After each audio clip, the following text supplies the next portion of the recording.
Hey, it's Tucker Carlson. There's never been a candidate for president the media hated more than Robert F. Kennedy Jr. You thought that title belonged to Donald Trump. Of course it must, but go check the coverage. Trump got a gentle scalp massage by comparison when he announced. When Trump rolled out his presidential campaign in 2015, the New York Times waited until the 17th paragraph of the story to attack him. But as well known as he is, the paper said at the time, Trump is also widely disliked. And then they cited a poll to back it up. That was the attack on Trump. 8 years later, the Times attacked Bobby Kennedy in the very first sentence of the story. Quote, Robert F. Kennedy Jr., the paper declared, announced a presidential campaign on Wednesday built on relitigating COVID-19 shutdowns and shaking Americans' faith in science. Shaking Americans' faith in science. Imagine if you were an ordinary New York Times subscriber reading that over coffee in your pre-war rent-controlled duplex on Columbus Avenue. You'd think Bobby Kennedy had just declared war on the Enlightenment. My fellow Americans, I have come to shake your faith in science. Join me as I drag our nation back to the medieval period. You'd be appalled. CBS News viewers likely were appalled. In its coverage of Kennedy's announcement, CBS denounced the candidate's views as, quote, misleading and dangerous. The LA Times called him a threat to democracy. At the offices of National Public Radio in Washington, a full-blown Category 5 hysteria typhoon broke out. NPR devoted an entire segment to savaging Kennedy, not just as a candidate, but as a human being. NPR described him as someone who, for his own perverse reasons, has made, quote, debunked and false and misleading claims that undermine trust in vaccines, and who, in his spare time, provides moral support to crazed extremists who, quote, rally under the banner of what they call liberty or freedom. People magazine didn't even bother to report a single word of anything Kennedy said at his announcement, and instead wrote an entire story about how his relatives hate him. Kennedy's younger sister, Carrie, the magazine reported solemnly, does not approve of Bobby Jr.'s harmful views. His harmful views! Bobby Kennedy's thoughts alone are evil enough to hurt people. That's been the tone of the media coverage around Bobby Kennedy Jr. for the past 18 years, since July of 2005. That's the moment that Kennedy published a magazine article suggesting there might be a link between the rise in diagnosed autism cases and the ever-expanding schedule of mandatory childhood vaccines. The day that story was published, Kennedy's reporting was considered so solid that two outlets ran it simultaneously, Rolling Stone and Salon.com. Unfortunately, neither one of them understood what they were up against. The pharma lobby rolled out the most ferocious public relations campaign in memory, and both publications swiftly caved. Both pulled the story and then disavowed it, groveling as they did. No one in the national media bothered to explain why autism diagnoses had skyrocketed. If it wasn't the vaccines, and maybe it wasn't, then what was it? To this day, there has not been a convincing explanation. Instead, reporters just attack Bobby Kennedy. They've called him a lunatic and a Nazi. Instagram shut down his account. YouTube just last week pulled down a perfectly reasonable interview he did with Jordan Peterson, citing unspecified misinformation, and so on. Kennedy became the most censored famous person in the United States. At this point, most Americans have heard a lot more about Bobby Kennedy Jr. than they've heard from him. He doesn't get many offers to speak from big platforms. But last week, Joe Rogan gave him one. Here's some of what he said. Why do 5 of my 7 kids have allergies? You know, and of course we know why. Because aluminum adjuvants give you allergies. They're designed to make you, to create a hyperimmune response to foreign particles. And the last category is, the allergic diseases, peanut allergies, food allergies, eczema, which I never knew anybody with eczema when I was a kid. Asthma, I knew people with asthma, but it wasn't one in every 4 black kids like it is today. So, all of those things. Now, we went from 6% of Americans having chronic disease. By 1986, we're starting to have the vaccines, and we got and 11.8% of kids now, so it's doubled. Why do 5 of my 7 children have allergies? Now, we don't know the answer, of course, But it's an interesting question. In fact, it's an important question that deserves an adult answer, not that you should hold your breath waiting to get one. Bobby Kennedy asks a lot of questions like that. He notices things. Kennedy pays attention to the world around him, and he wonders why it's changing. He's an outdoorsman, a falconer, and a fly fisherman. He's interested in how nature works. He's curious. Not so long ago, these qualities were considered essential to the practice of science. All scientific discovery comes from observation, empiricism, patient watching. Without the willingness to put aside your pre-assumptions and assess with honesty the things you see and touch and smell, the changes taking place right in front of your face, you can't do science. You can't create art either, or journalism, or theology. You have to be willing to notice the obvious, and when they tell you you're not allowed to notice the obvious, you should be concerned. Imagine you were on a commercial airline flight. The plane is just leveled out at 37,000 feet. You're closing your eyes for a nap, and suddenly you smell smoke. And it's not your imagination. You can see it. It's starting to fill the cabin. All around you, people are hacking and choking. The guy in the next seat has a napkin pressed against his mouth, and he's mumbling what sounds like Psalm 23. Yea, though I walk through the valley of the shadow of death. So clearly, the airplane is on fire. But almost unbelievably, no one has said a word about it. Not a single person is acknowledging this is happening. Everyone is silent. So in panic, you yell for the flight attendant. There's smoke in the cabin, you say, as if she hasn't noticed. But she stares at you with hard eyes. Shut up, racist, she replies. That's a dangerous Russian conspiracy theory. Stop spreading misinformation or I'll call TSA and have you arrested when we land.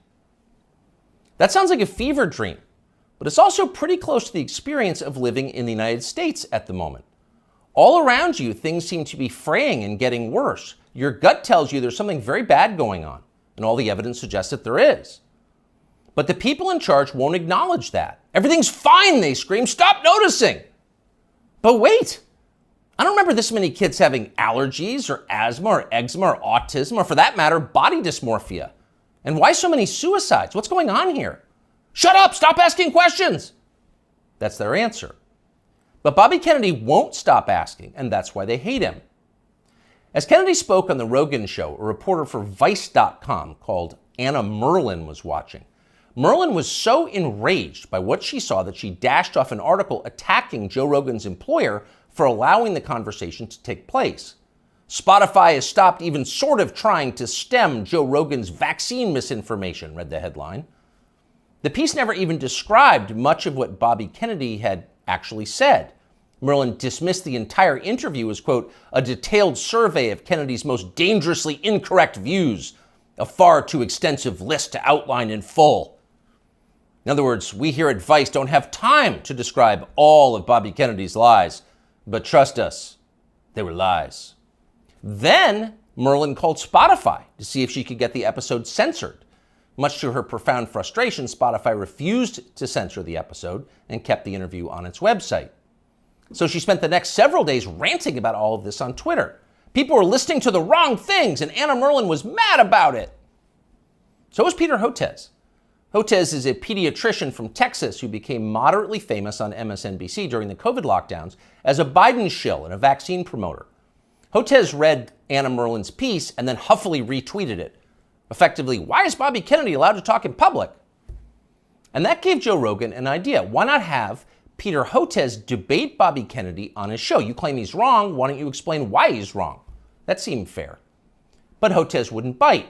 So Rogan offered to give $100,000 to Hotez's favorite charity if he agreed to come on. Soon others made their own pledges and the pot swelled to over $1 million. But still, Peter Hotez wouldn't come. Instead, he scampered back to MSNBC, where one of the channel's oilier hosts assured him he was doing the right thing by dodging the debate. Arguing with Bobby Kennedy is morally equivalent to debating a Holocaust denier, the host said. No decent person would do that. And of course, Hotez agreed. Quote, 200,000 Americans needlessly perished because they believed the anti-vaccine disinformation and refused to take a COVID shot. So really, talking to Bobby Kennedy would be a lot like abetting murder. And Peter Hotez, MD, PhD, was not going to do that. But wait a second, you ask yourself. Let's think about those numbers. 200,000 people died because of vaccine disinformation from Bobby Kennedy and people like him? How do we know that? Is that really science? No, It's not science because we don't know that. We can't know that. There is no way to know that. Peter Hotez's claim is a political attack posing as science, and he specializes in those. Here he is on television during the so-called pandemic. It's all about mask compliance. That's going to be absolutely critical, because if you don't have masks, remember, this virus aerosolizes. So even 6 feet is not enough. It can go 17, 18 feet, several meters. What we really have to do is have vaccine mandates in the schools. We should have a rule that anyone who walks into a school over the age of 12 has to be vaccinated. This is the nature of the anti-vaccine movement in this country. It's somehow married now to far right-wing extremism and white nationalist group. Anyone who's unvaccinated and has been lucky enough to escape COVID, your luck is about to run out. And I call it anti-science aggression coming from Senator Rand Paul, Senator Johnson, members of the House of Representatives, in addition to those two senators, are killers. It's all about mask compliance. We must have vaccine mandates for children. Take the vax or you will die. Anyone who disagrees with me is a white nationalist and a killer, and probably an agent of Putin.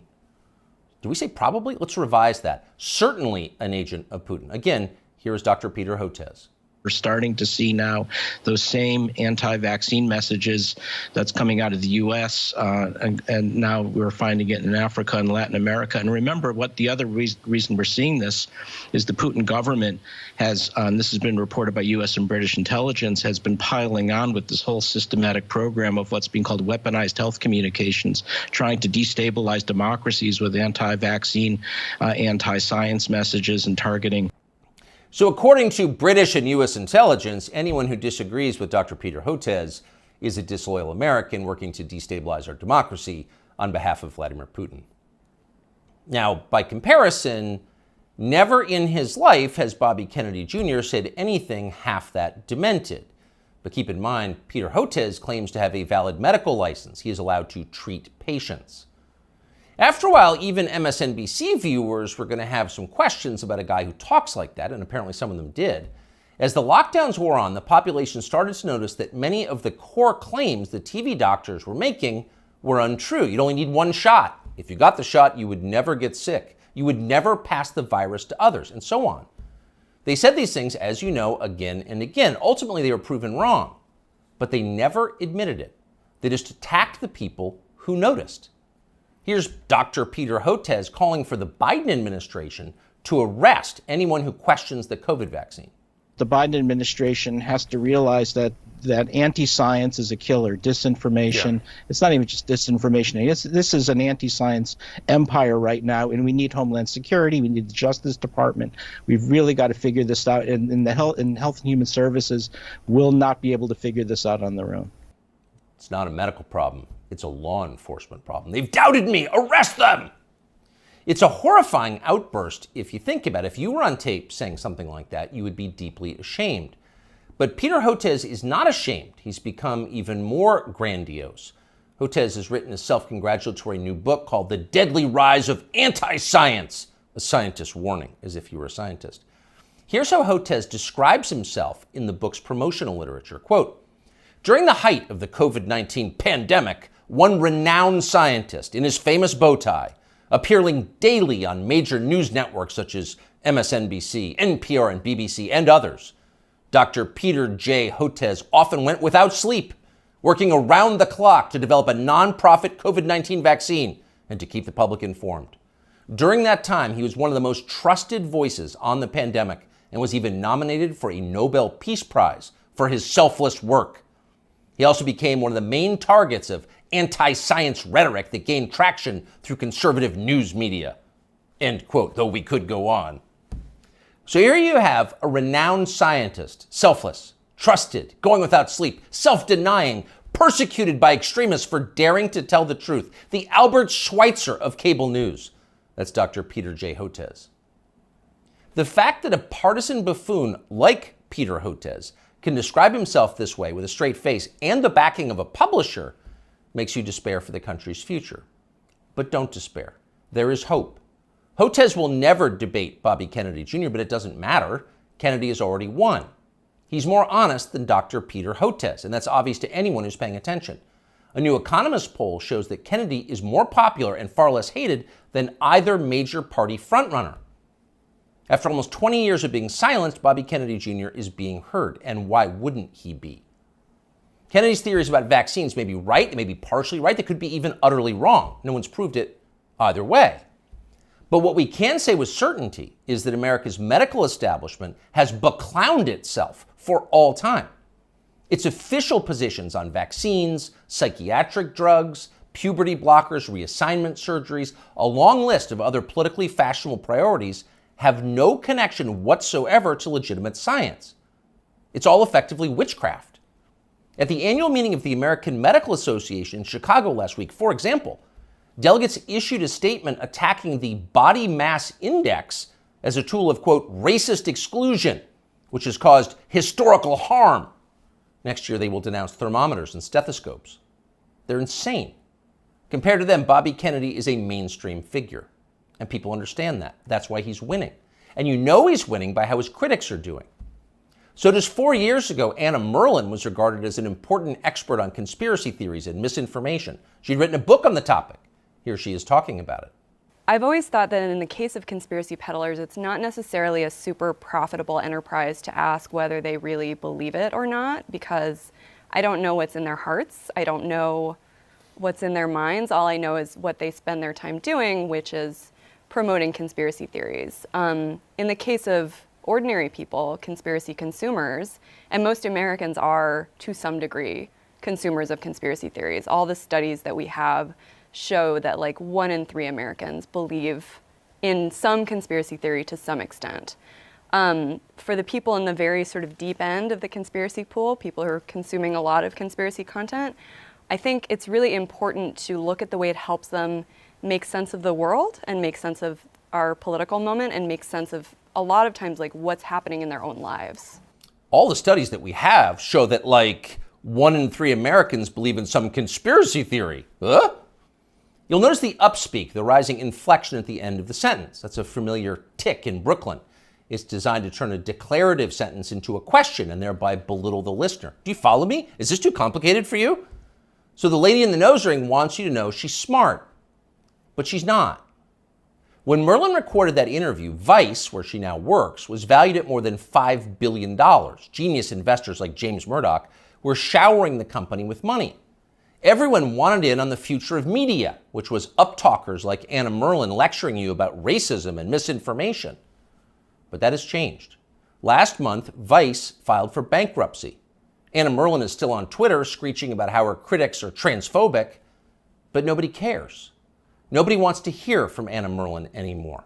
The gatekeepers are transparently ridiculous. Everyone can see that.